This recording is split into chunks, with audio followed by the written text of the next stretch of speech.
शामगढ़ थाना क्षेत्र के गांव डाबला गुर्जर में 3 दिन पूर्व एक खेत में बकरी चराने गए 12 वर्षीय बालक कालू सिंह गुर्जर की खून से सनी हुई लाश मिली थी, जिससे पूरे क्षेत्र में सनसनी फैल गई, जिस पर पुलिस ने हत्या की आशंका जताई थी। उक्त घटना को पुलिस अधीक्षक सिद्धार्थ चौधरी द्वारा गंभीरता से लिया गया। अतिरिक्त पुलिस अधीक्षक महेंद्र ताणेकर व अतिरिक्त अधीक्षक शेर सिंह भूरिया के निर्देशन में टीआई अरविंद सिंह राठौर के नेतृत्व में जांच दल गठित कर मामले की जांच गंभीरता से प्रारंभ की गई। पुलिस ने शंका के आधार पर गांव के ही संदीप मेघवाल को हिरासत में लेकर सख्ती से पूछताछ की थी, तो संदीप ने गांव के ही निर्मल पिता शंभूलाल मेघवाल के साथ योजनाबद्ध तरीके से मृतक के पास से बकरा चुराकर पत्थरों से सिर कुचलकर हत्या करना कबूल किया और उसके द्वारा चुराए गए बकरे को 3500 रुपये में बेचना कबूल किया। घटना में 4 लोगों को आरोपी बनाया गया, जिसमें एक नाबालिग युवक शामिल है। चारों आरोपियों को गिरफ्तार कर धारा 302 के तहत मामला पंजीबद्ध किया गया। शामगढ़ से पंकज नीडर की रिपोर्ट। शामगढ़ पुलिस स्टेशन के अंतर्गत डाबला गुजर करके एक गांव है, वहाँ से हमें एक बार 11 तारीख को सूचना मिली थी कि एक बालक मृत अवस्था में पड़ा हुआ है। बालक कालू पिता गोविंद 12 साल की उम्र का बच्चा था, जो सुबह अपने घर से बकरियां लेकर चराने के लिए जाता था। इस बात को लेकर थाना प्रभारी और एसडीओपी और स्वयं मेरे द्वारा मौके पर पहुंचकर टीम गठित करके अलग अलग दिशाओं में वर्क करना चाहा और थाने पर प्रकरण पंजीबद्ध 302 आईपीसी के तहत किया गया। उसके पश्चात हमको एक दिन बाद ही एक गोपनीय सूत्र से सूचना मिली कि गांव में एक व्यक्ति ने उधर एक लड़के को जाते हुए देखा है। उस बात की हमने तस्दीक की। तस्दीक करने के बाद उस आरोपी को हमने अपने हैंडओवर किया। जब हमने उसको राउंड अप करने के बाद पूछताछ की तो उससे देश भर में धनतेरस व दीपावली का त्योहार हर्षोल्लास के साथ मनाया गया, जिसके चलते टोंक में भी लोगों में खरीदारी को लेकर उत्साह देखा गया। आम जन की जहां खरीदारी में ज्वेलरी, मिठाई, वाहन की खरीदारी का उत्साह लोगों में देखा गया, जहां राज्य सरकार द्वारा पटाखों की बिक्री व पटाखे चलाने पर पाबंदी लगाई गई। व्यापार मंडल द्वारा भी इस बार टोंक शहर में रोशनी की जगमगाहट नहीं की गई। मुख्य बाजार रोशनी से वंचित रहा। लोगों द्वारा फोन के माध्यम या घर घर जाकर एक दूसरे को दीपावली की बधाई दी गई। टोंक से सुभाष सोदा की रिपोर्ट। दिवाली के अगले दिन पूरे भारत में गोवर्धन पूजा मनाई जाती है, जिसके चलते अलग अलग जगह भिन्न भिन्न परंपराएं प्रचलित है, जिसमें राजस्थान के हाड़ौती और मध्य प्रदेश के मालवा में गोवर्धन पूजा के बाद लोगों द्वारा छोड़ फाड़ की परंपरा भी निभाई जाती है, जिसमें गौमाता के सामने एक राक्षस रूपी छोड़, बांस और काले चमड़े को मिलाकर छोड़ बनाया जाता है। इसे गाय के सामने दिखाया जाता है, जिससे गाय भड़ककर उस छोड़ को फाड़ने की कोशिश करती है और जो गौमाता उस छोड़ को फाड़ देती है वो विजयी मानी जाती है, जिसके चलते गुराड़िया भरता में छोड़ फाड़ का आयोजन कर गौमाता से राक्षस का वध करवाने की परंपरा को निभाया गया। गुराड़िया भरता से सुरेश वर्मा की रिपोर्ट। आवर क्षेत्र में गुरुवार को गोवर्धन पूजा पर ग्रामीण क्षेत्रों में छोड़ फाड़ का आयोजन किया। इसमें युवाओं की टोली निकली, जो गाँव के मार्गों से होती हुई छोड़ फाड़ने वाली गाय के पास पहुंचे। इसमें गाय के रूप में मां महिषासुर मर्दनी देवी और छोड़ के रूप में असुर महिषासुर राक्षस की प्रत्यक्ष लड़ाई को दर्शाया गया। ग्रामीण क्षेत्रों में परंपरा अनुसार आयोजित छोड़ फाड़ महोत्सव में शारीक होकर युवकों ने छोड़ को पकड़ा व बुराई के प्रतीक चमड़े को गौमाता के सामने कर आयोजन की शुरुआत की। उल्लेखनीय है कि दीपावली के दूसरे दिन आवर क्षेत्रों में अंचल भर में गोवर्धन पूजा के साथ छोड़ फाड़ का आयोजन किया जाता है। इस दिन समस्त ग्रामवासी व आसपास गांव से बड़ी संख्या में लोग गांव के बाहर एक बड़े मैदान में एकत्र होते हैं, जहां किसान गायों को लेकर आते हैं। वहीं पर गौमाता सिंगों से छोड़ फाड़ती है। सरपंच प्रतिनिधि गोविंद सिंह चौहान ने बताया कि ग्रामीण क्षेत्र में छोड़ फाड़ परंपरा प्राचीन काल से है। इस दिन मरे जानवर की खाल को साफ कर छोड़ बनाया जाता है, जो त्रिभुजाकार होकर एक लकड़ी से बांधा जाता है। महिलाएं गोवर्धन पूजा करने के साथ छोड़ की पूजा करती है। इसके बाद छोड़ और गायों को सजाकर गांव के किसी मैदान पर ले जाया जाता है, जहां मैदान की पूजा के बाद छोड़ व गायों की पूजा होती है। इसके बाद छोड़ फाड़ शुरू होता है। इसमें गाय के मालिक अपनी गाय के साथ हिस्सा लेते हैं। एक तरफ चमड़े के छोड़ को आग में तपाकर युवक खड़े होते हैं, दूसरी तरफ मालिक अपनी गाय को लेकर आता है और गाय सिंगों से छोड़ रूबी चमड़े की खाल को फाड़ती है। इसके लिए निर्धारित संख्या में प्रयास करने पर अवसर दिए जाते हैं। इस दौरान सबसे पहले जो गाय छोड़ फाड़ती है वो विजेता कहलाती है। इसे असुर पर विजय के साथ गायों की रक्षा के रूप में भी जाना जाता है। आवर से मनोज जैन की रिपोर्ट।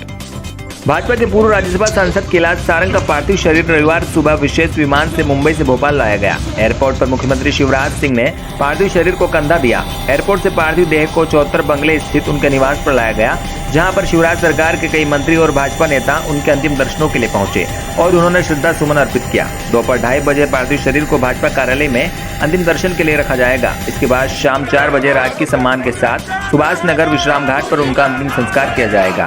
शनिवार को मुंबई के अस्पताल में 27 साल के कैलाश सारंग का निधन हो गया था। उनकी तबियत बिगड़ने पर 2 नवंबर को एयर एम्बुलेंस से भोपाल से मुंबई ले जाया गया था। इधर प्रधानमंत्री नरेंद्र मोदी ने पूर्व सांसद और कैबिनेट मंत्री विश्वास सारंग के पिता कैलाश सारंग के निधन पर उन्हें श्रद्धांजलि दी। मोदी ने संवेदना जताते हुए लिखा कि कैलाश सारंग को मध्य प्रदेश की प्रगति चाहने वाले दयालु और मेहनती नेताओं के रूप में याद रखा जाएगा। उन्होंने मध्य प्रदेश में भाजपा को मजबूत करने के लिए अथक प्रयास किए। भोपाल से सुमित सिंह राठौर की रिपोर्ट। श्रद्धेय सारंग जी नहीं रहे। वो भारतीय जनता पार्टी के मध्य प्रदेश में आधार स्तंभ थे। जनसंघ से लेके फिर जनता पार्टी, भारतीय जनता पार्टी के संगठन की जड़ों को मध्य प्रदेश में विस्तार देने में उनका अतुलनीय योगदान रहा है। उन्होंने अपना पूरा जीवन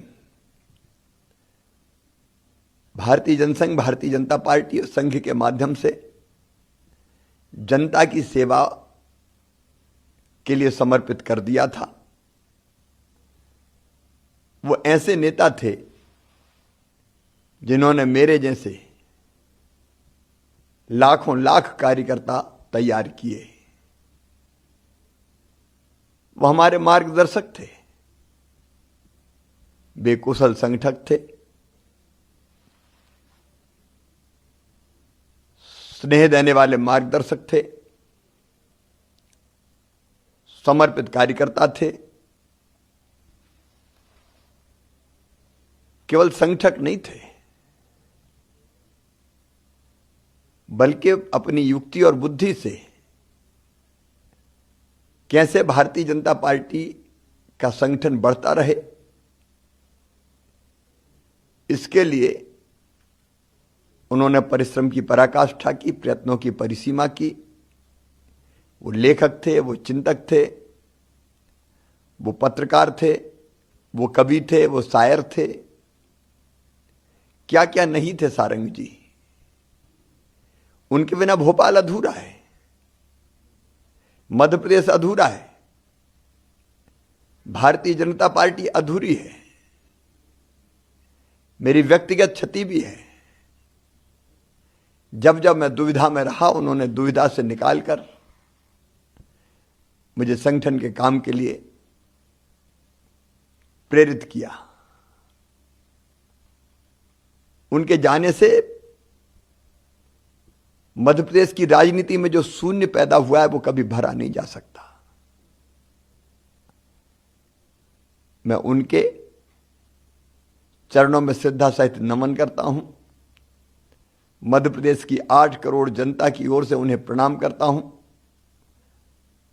उनके परिजनों को, प्रिय विवेक, विश्वास, तीनों बेटियां और उनके अनुयायियों को, उनके पद चिन्हों पर चलने वाले साथियों को भगवान ये गहन दुख सहन करने की क्षमता दे। ओम शांति। श्रद्धेय सारंग जी का पार्थिव शरीर कल प्रातःकाल विशेष विमान से मुंबई से भोपाल 9 बजे लाया जाएगा और 9 बजे स्टेट हैंगर से 74 बंगले स्थित निवास पर अंतिम दर्शन और परंपराओं के निर्वाह के लिए पार्थिव शरीर रहेगा और लगभग 2 बजे वहां से निकल के 2:30 बजे भारतीय जनता पार्टी के कार्यालय में अंतिम दर्शन के लिए श्रद्धेय सारंग जी रहेंगे और वहां से 3:30 बजे